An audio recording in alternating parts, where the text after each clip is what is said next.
Shalom Bapak Ibu Saudara, kita jumpa lagi dalam Renungan Harian GP Kris Pangkal Pinang. Nah, hari ini edisi Kamis bersama saya Guru Injil Mori. Nah, hari ini temanya adalah tentang pertumbuhan rohani kita, perjuangan kita dan kesetiaan Allah. Nah, Saudara, apakah Anda pernah makan acar timun yang enak? Pernah bukan? Nah, ini mantap sekali saudara kalau kita makan acar timun yang enak. Ada wortel, timun, bawang, cabai, wah enak. Jadi pengen nambah rasanya. Membuat acar itu tidaklah cepat. Jadi lama prosesnya itu menjamin keenakan dari acar tersebut. Jadi adonan timun itu, wortel, cabai, bawang merah, garam, cuka harus direndam selama 6 minggu lebih. Jadi 6 minggu lebih, minimal 6 minggu. Baru campuran air garam dan cuka itu meresap ke dalam potongan timun itu dan mengubahnya menjadi acar yang enak. Nah, memang ada yang proses singkat seperti itu, cuman mungkin gak sehat ya. Tapi ini yang normal itu lama prosesnya. Proses pembuatan acar ini bisa menggambarkan pertumbuhan seseorang dalam menjadi murid Kristus. Proses pertumbuhan rohani adalah sebuah proses yang berjalan lambat, saudara. Jadi kalau kita buat acar itu 6 minggu, akan butuh lebih lama lagi untuk seseorang menjadi murid Yesus Kristus. Nah, memang setiap orang itu beda-beda waktu pertumbuhannya. Tapi prosesnya itu tidaklah sebentar. Mari kita melihat satu bagian firman Tuhan dalam Filipi pasal yang pertama, ayat yang ke-6. Saya akan bacakan untuk kita. Filipi 1 ayat 6. Akan hal ini aku yakin sepenuhnya, yaitu Ia yang memulai pekerjaan yang baik di antara kamu akan meneruskannya sampai pada akhirnya, pada hari Kristus Yesus. Saya ulangi. Akan hal ini aku yakin sepenuhnya, yaitu Ia yang memulai pekerjaan yang baik di antara kamu akan meneruskannya sampai pada akhirnya pada hari Kristus Yesus. Ini adalah pesan Paulus kepada gereja Filipi.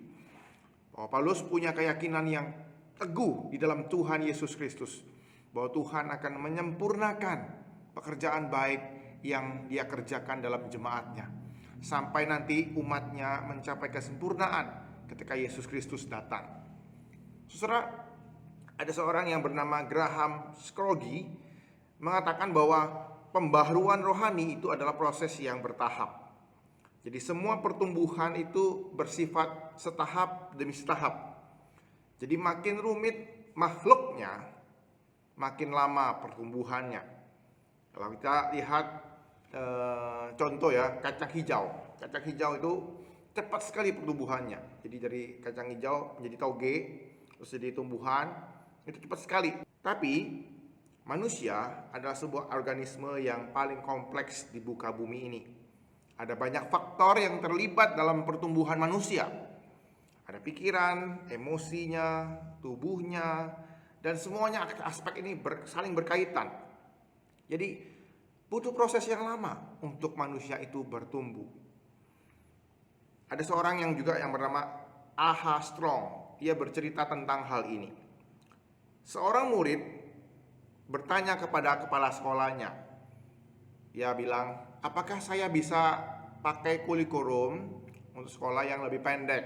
Jadi saya nggak usah sekolah lebih panjang daripada yang biasanya. Saya bisa nggak pakai cara cepat seperti itu?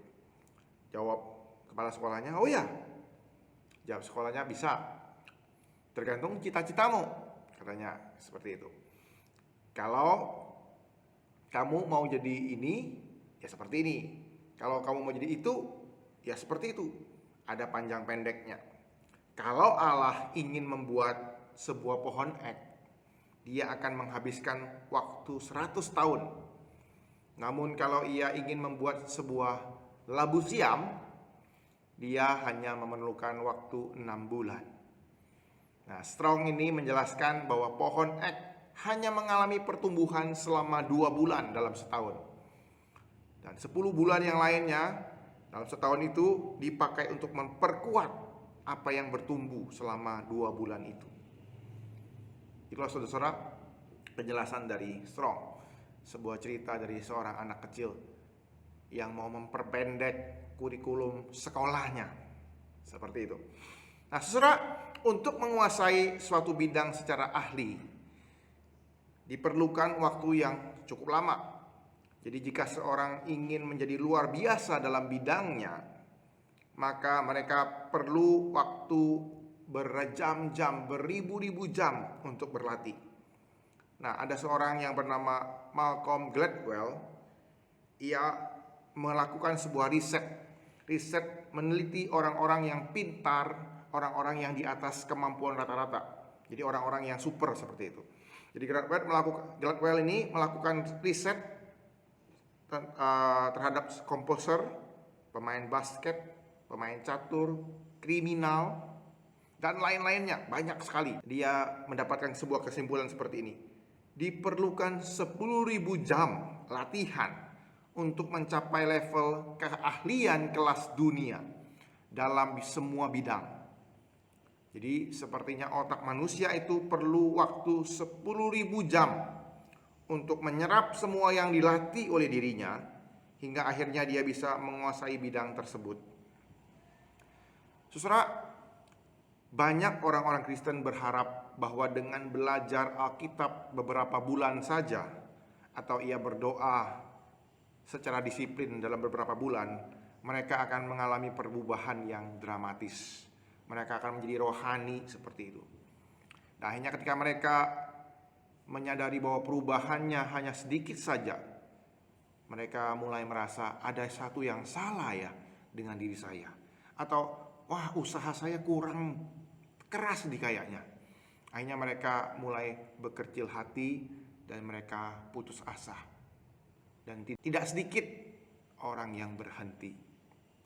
Nah, saudara, dalam bagian ini Smith itu meyakinkan kita bahwa apapun yang kita lakukan untuk berubah, bahkan langkah kecil sekalipun, itu berarti. Itu akan memberikan dampak bagi kita. Dan Smith yakin bahwa Roh Kudus akan menemani dan merenovasi jiwa kita melalui latihan-latihan rohani yang kita lakukan dengan tulus, ya, dengan tulus, dengan serius, sungguh-sungguh. Nah, namun ada yang harus kita ubah dengan pikiran kita. Jangan berharap bahwa kita akan berubah secara drastis dan secara cepat dalam waktu singkat. Nah, saudara, Smith sendiri memberikan kesaksian dalam menulis buku ini. Ia telah melakukan disiplin rohani selama 25 tahun dan ia masih terus berproses dan belajar dalam disiplin rohaninya itu. Tiap bulan dan tiap tahun ia melihat ada perubahan yang positif dalam kehidupannya bersama-sama dengan Tuhan. Ada, meskipun sedikit. Dan ia mengajak kita sama-sama dalam melakukan disiplin rohani kita untuk bertumbuh ini. Kita diminta untuk menaruh iman kita kepada Allah yang baik dan indah itu, yang tetap setia akan mengerjakan pekerjaan baik itu yang telah ia mulai sebelumnya, sampai nanti kita bertemu dengan Dia. Segala sesuatu Tuhan kerjakan untuk mendatangkan kebaikan untuk kita, supaya kita belajar, supaya kita bertumbuh. Semakin hari semakin mirip Dia, semakin serupa dengan Kristus. Saudara, Allah yang baik dan indah itu telah memulai hidup yang baru dalam hidup kita ini. Dia juga akan meneruskannya sampai kedatangan Kristus Yesus yang kedua. Itu yang kita baca ayat tadi, Filipi pasal 1 ayat 6. Jadi saudara, di tengah-tengah tantangan dan hambatan pandemi ini, yang katanya akan menjadi endemi, mari kita bersama-sama giat melakukan disiplin rohani kita. Minggu ini akan mulai ibadah onsite. Mari kita terus berjuang datang ke gereja. Meskipun ada tantangan virus corona, meskipun vaksin belum semuanya dilakukan, mari kita berjuang datang, ikut ibadah, dan terus melakukan disiplin rohani kita. Berdoa di rumah, membaca firman Tuhan, dan memberitakan Injil. Kita mesti ingat bahwa hal-hal kecil, hal-hal disiplin rohani yang kita lakukan, meskipun hanya sederhana, hanya kecil sekali, itu pasti akan berdampak bagi kehidupan rohani kita. Kiranya Tuhan boleh menolong kita dengan kebenaran firman-Nya hari ini, dan terus meneguhkan hati kita untuk setia. Tuhan Yesus memberkati. Mari kita bersama-sama berdoa. Tuhan, kami bersyukur buat kebenaran firman-Mu hari ini yang telah kami renungkan, Tuhan. Sebuah firman yang terus boleh menguatkan kami bahwa Engkau yang telah memulai pekerjaan yang baik dalam diri kami.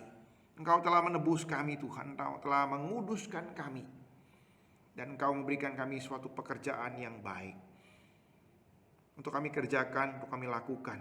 Tolong kami, Tuhan, untuk tetap setia. Tolong kami boleh terus serius melakukannya dalam Tuhan. Dan kami mau semakin hari semakin bertumbuh, semakin serupa dengan Engkau ya Tuhan. Terima kasih Tuhan Yesus. Inilah doa kami dan permohonan kami. Demi nama-Mu kami ucap syukur dan berdoa. Amin.